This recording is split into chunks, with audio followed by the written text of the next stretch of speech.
Taureau, bonjour, bienvenue sur ma chaîne pour votre lecture projection sur le deuxième semestre 2019, de juillet à décembre donc 2019. J'espère que vous allez bien. Alors on va entrer dans votre lecture ici que vous voyez. Je vais vous montrer ces cartes et puis je vais tout à l'heure rajouter quelques cartes ici du Anaka Tarot que vous commencez à connaître parce que je l'utilise assez souvent. Ces cartes que je vais rajouter vont nous permettre de faire l'extension de cette lecture que vous trouverez sur Vimeo. Le lien est dans la boîte de dialogue, juste dans la fenêtre, juste sous la vidéo. Je rappelle que l'extension, c'est une lecture beaucoup plus longue d'une trentaine de minutes qui va beaucoup plus dans la profondeur, qui est beaucoup plus en détail, qui est beaucoup plus détaillée que la lecture que vous avez ici sur YouTube. Et puis en toute fin de lecture, je rajouterai également, comme vous en avez l'habitude maintenant aussi, ces petites arcanes majeures illustrées aquarelles du Zilish Tarot pour déterminer l'énergie de chacun des mois, du mois de juillet jusqu'au mois de décembre. Et chacune de ces arcanes pour chacun de ces mois sera développée dans les lectures mensuelles, comme vous en avez l'habitude aussi. Voilà. Donc, on va entrer là-dedans tout de suite.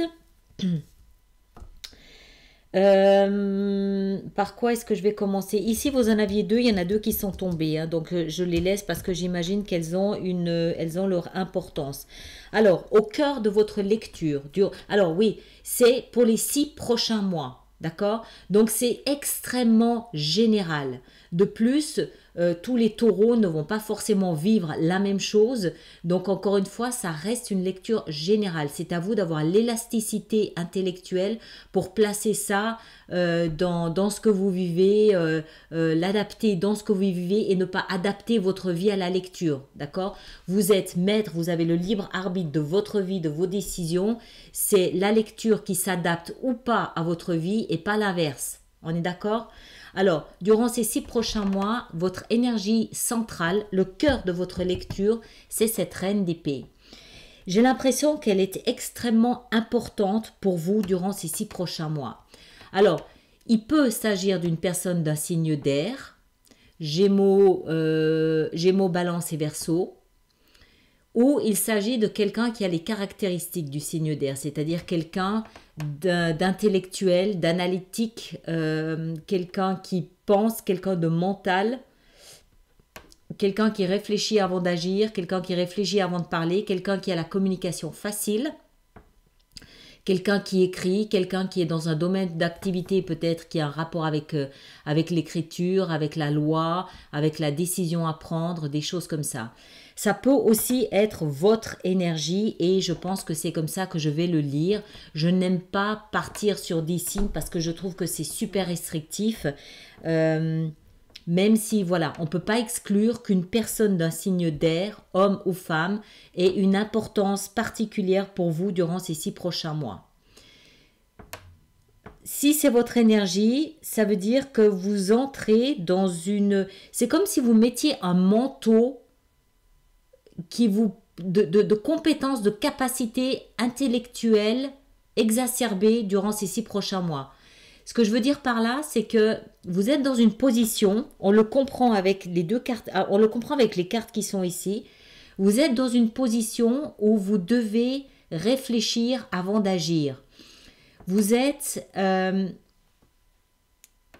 une position qui vous oblige à analyser ce que vous faites, à analyser la situation, à prendre du recul.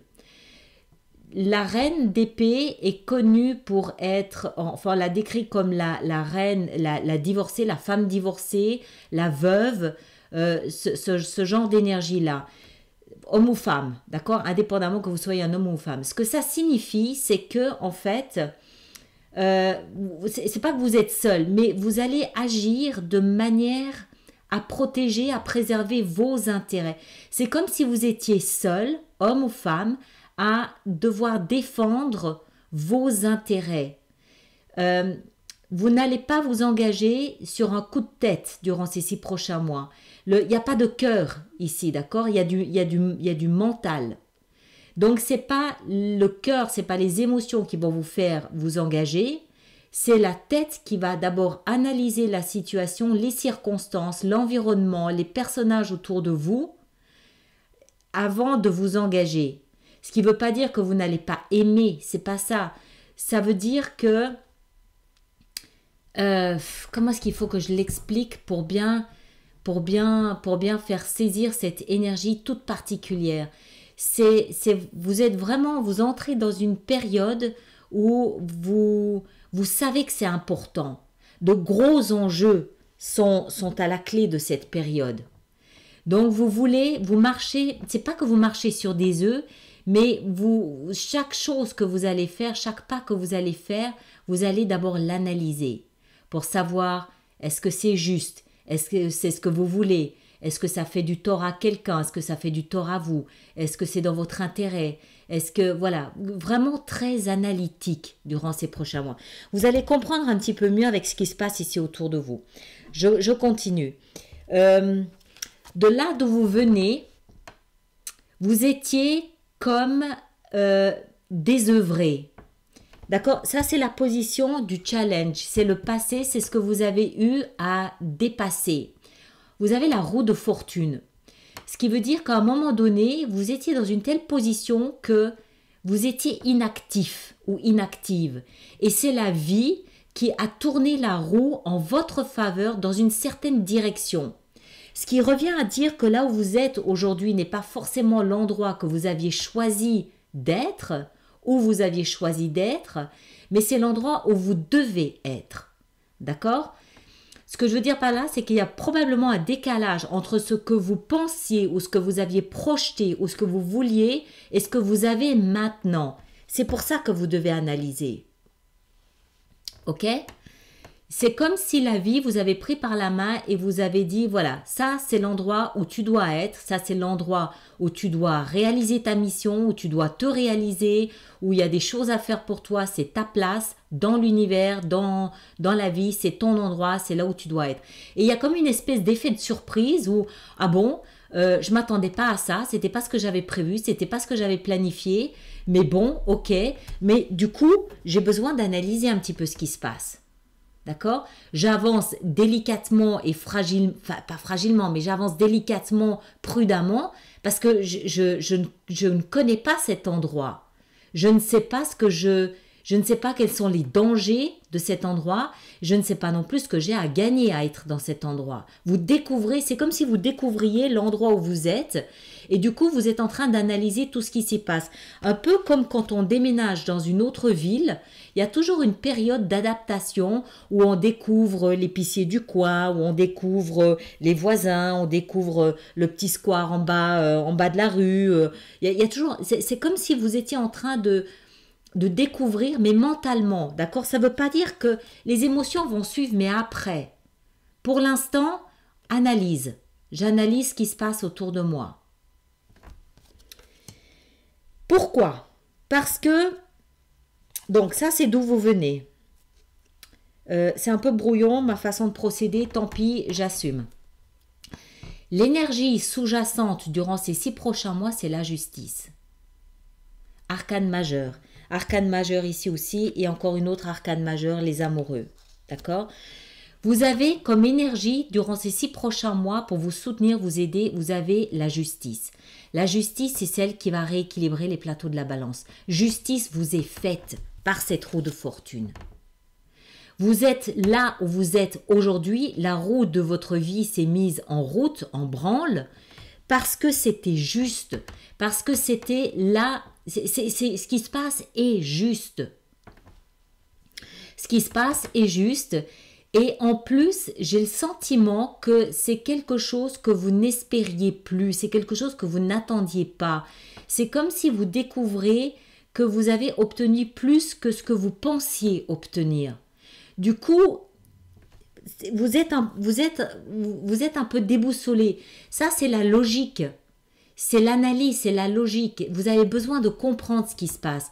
Mais ce qui se passe, en fait, c'est la vie, c'est l'univers qui a rééquilibré une injustice. Elle l'a rééquilibré en votre faveur. J'ai ce sentiment-là. J'ai vraiment le sentiment que vous êtes étonné de là où vous êtes. Ça peut toucher tous les domaines, d'accord? Ça peut toucher aussi bien le travail, les finances, la vie amoureuse, la vie sociale. Tous les domaines de votre vie peuvent être concernés. Dans vos fondations, votre focus, votre base, c'est-à-dire le socle sur lequel vous prenez appui pour avancer ces 6 prochains mois, on a les amoureux. Alors, les amoureux, ça veut dire quoi? C'est une arcane majeure aussi. Ça veut dire qu'on a quelque chose ici de prédestiné, quelque chose qui était écrit, quelque chose que voilà, vous ne pouviez pas choisir ou ne pas choisir, c'est point. C'est la vie qui vous a mis en face de ça.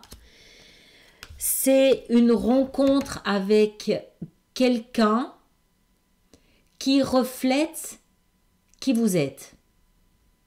Ça peut être un amoureux, ça peut être un ami, ça peut être un collègue, ça peut être un membre de votre famille que vous découvrez sous un jour nouveau, différent, et qui reflète la partie la plus vulnérable de qui vous êtes, qui reflète votre authenticité. Les amoureux, quand vous êtes amoureux de quelqu'un, vous le regardez d'une telle façon que vous lui faites comprendre que vous voyez au-delà des apparences. Vous voyez son âme. Donc vous rencontrez quelqu'un dans votre base, vous avez quelqu'un, vous ne rencontrez pas quelqu'un, vous avez quelqu'un dans votre environnement, d'accord, que vous avez peut-être rencontré il y a longtemps ou que vous êtes en train de rencontrer, qui en fait renvoie qui vous êtes véritablement, vous renvoie cette image de vérité, d'authenticité, de pureté. Si vous n'avez pas rencontré quelqu'un ou s'il n'y a personne dans votre vie, c'est vous face à votre âme, c'est vous face à vous-même, c'est vous quand vous vous regardez dans le miroir. Vous vous voyez nu comme un verre, vulnérable, pur, authentique, vrai. D'accord? Donc la vérité, la pureté est à la base de votre lecture. C'est la base, c'est le socle. Quelqu'un en face de vous vous renvoie cette image de pureté de vous-même, de qui vous êtes.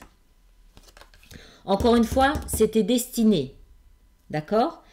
C'est peut-être une surprise pour vous, c'est pour ça que vous avez besoin de comprendre, d'analyser. C'est peut-être vous qui vous découvrez véritablement comme vous êtes, d'accord? Donc besoin encore une fois d'analyser, de comprendre. Et dans votre tête, vous avez la 10 de denier. La 10 de denier, c'est la carte d'accomplissement, de votre sécurité, de votre protection. C'est une énergie qui nous parle de valeur, qui nous parle de patrimoine, qui nous parle de sécurité sur le plan matériel ou de prise de conscience de votre valeur à vous. Dans votre tête, hein. Donc ça veut dire que soit vous êtes à une position où vous avez cette notion de sécurité, que ce soit matériel, résidentiel, patrimoine, tout ce qu'on veut, soit vous avez dans votre tête bâti une famille, un environnement où vous vous sentez protégé et en sécurité, soit vous avez ici fait un travail où vous prenez conscience de la valeur que vous avez de vous-même, c'est-à-dire de l'estime que vous avez de vous-même. Vous prenez conscience de qui vous êtes. Moi, j'ai le sentiment qu'il s'est passé quelque chose dans votre vie, probablement les 6 derniers mois, quelque chose que vous n'avez pas pu maîtriser, quelque chose qui s'est fait en dépit de vous ou malgré vous, quelque chose qui s'est mis en place que vous n'aviez absolument pas prévu et qui vous a mis dans une position où vous voyez le véritable côté de votre vie, le véritable côté de qui vous êtes, le véritable aspect de votre personnalité, de votre valeur. C'est comme si la vie vous avait dit, vous avez suffisamment travaillé, taureau, vous avez suffisamment construit, bâti, maintenant vous avez droit à ce cadeau, vous avez droit à ce rééquilibrage des plateaux de la balance. Et vous avez, les choses se sont déployées, développées de manière à ce que vous puissiez vraiment voir, ressentir la valeur de ce que vous avez bâti, la valeur de ce que vous avez mis en place, sachant que la valeur de ce que vous avez bâti, ça peut aussi très bien être vous-même. Et j'ai un peu le sentiment que si vous avez ça au cœur de votre lecture, c'est un peu parce que j'ai le sentiment que vous ne comprenez pas très bien ce qui vous arrive, que vous vous demandez si vous ne rêvez pas. C'est comme si vous aviez besoin d'analyser pour vous assurer, pour vous rassurer, pour vous faire comprendre. C'est comme si vous deviez vous pincer avec le bout de ce glaive pour être sûr de ne pas rêver. Tellement ce que vous voyez reflète ce que vous rêviez, reflète ce que vous étiez en train de construire sans forcément le voir se bâtir, le voir s'accumuler. D'accord? Le conseil qui vous est donné ici maintenant, c'est la 2 de bâton. La 2 de bâton avec le roi de coupe. La 2 de bâton, c'est la croisée des chemins. Vous avez un choix à faire. C'est pour ça que vous analysez. Vous avez un choix à faire. Croire en ce que vous voyez ou réfuter ce que vous voyez. Croire en ce que vous possédez, en ce que vous ressentez posséder ou le refuser. C'est comme si la vie vous avait offert des cadeaux que vous hésitez à accepter. Et du coup, vous êtes en train de décortiquer, d'analyser, d'interpréter, de comprendre, c'est comme si vous aviez du mal à accepter ces cadeaux qui sont là sous vos yeux. Je ne pense pas que ça... Alors, ça peut être un héritage. Subitement, un héritage est là. Ça peut être ça, ce cadeau. Et vous avez du mal à y croire. Ou vous ne voulez pas l'accepter parce que vous pensez peut-être que vous ne le méritez pas ou que votre honneur vous place au-dessus de ça, de biens matériels, ou j'en sais rien, ça peut être n'importe quoi. Vous avez peut-être hérité d'un appartement, vous avez peut-être qu'on vous propose quelque chose dans ce goût-là, il y a peut-être aussi quelque chose à voir avec une entreprise, la possibilité d'entrer dans le capital d'une société, et vous hésitez parce que vous y croyez pas trop. Ça peut aussi être peut-être la proposition de fonder un foyer qui vous apportera cette sécurité matérielle, cette sécurité sentimentale, émotionnelle, cette sensation d'avoir bâti, construit quelque chose. Mais ça peut aussi tout simplement être, encore une fois, l'estime de vous-même que vous avez bâti et que vous avez du mal à accueillir, du mal à accepter. Et là, vous êtes à la croisée des chemins. Vous devez choisir. Pourquoi? Parce que le roi de coupe est là. Le roi de coupe, à mon avis, ici, il s'agit d'un personnage et pas d'une énergie comme là. Ici, il s'agit d'un personnage, homme ou femme, d'un signe d'eau, Cancer, Poisson ou Scorpion, qui vous attend au bout de ce chemin, au bout de ce choix, avec une coupe pleine d'amour pour vous. Alors, ça peut être de l'amour sentimental, ça peut être romantique, oui, mais ça peut aussi être, par exemple, une proposition d'association et quelqu'un vous offre ici, alors en l'occurrence, ce sera peut-être pas de l'amour, mais ça peut être de la considération, ça peut être de l'estime, ça peut être du respect, ça peut être de l'amitié. D'accord? Le roi de coupe, c'est quelqu'un, quand il offre sa coupe, il sait parfaitement la valeur qu'elle a. Il sait ce qu'il offre comme émotion. C'est pas quelqu'un qui va faire ce geste envers vous s'il n'a pas conscience de la valeur de ce qu'il fait. Mais il attend que vous choisissiez, il attend que vous avanciez son chemin. Vous avez un choix à faire.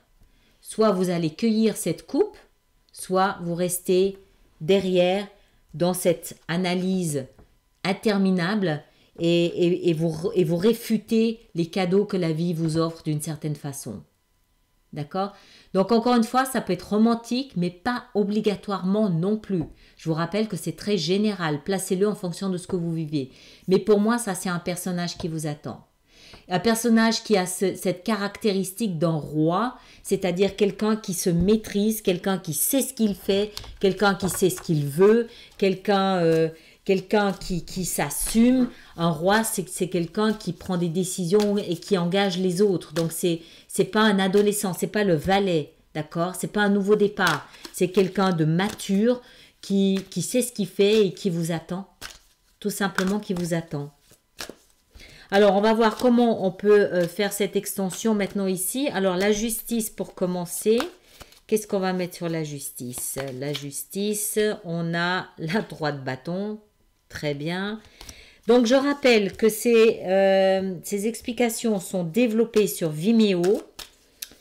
Que si vous voulez m'y rejoindre, vous n'avez pas besoin de vous inscrire ou quoi que ce soit de particulier sur Vimeo. On va voir cette reine d'épée. Qu'est-ce qu'elle a à nous apprendre, cette reine d'épée? Qu'est-ce qu'elle a à nous apprendre? Ouais. Le chevalier de cœur, de coupe. Le chevalier de coupe.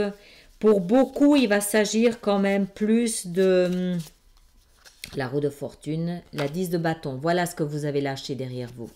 Un fardeau. Pour beaucoup, il va s'agir quand même de sentiments, d'accord? Et pas forcément d'argent ou de société. Hein. Les amoureux, qu'est-ce qu'on a dans les amoureux? On a la 7 d'épée, encore une avec la 7 d'épée. Encore une, on a la 3 de coupe. Très bien. Encore une avec la 3 de coupe. La 10 de coupe. Magnifique. D'accord. Très bien.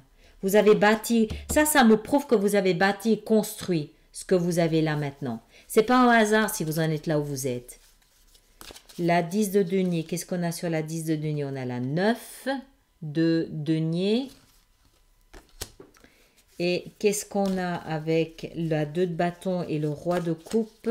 Qu'est-ce qu'on a? On a la grande prêtresse. Encore une avec la grande prêtresse. Les amoureux encore. Ouais, pour beaucoup, il va s'agir d'une histoire d'amour quand même. Hein. Mais bon, voilà. Ça peut aussi être, ça peut aussi s'adapter à quelque chose d'amical ou familial. C'est à vous de savoir par rapport à ce que vous vivez.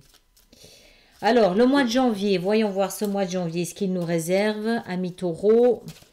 Le mois de janvier, on a le pendu. Le mois de juillet, pardon.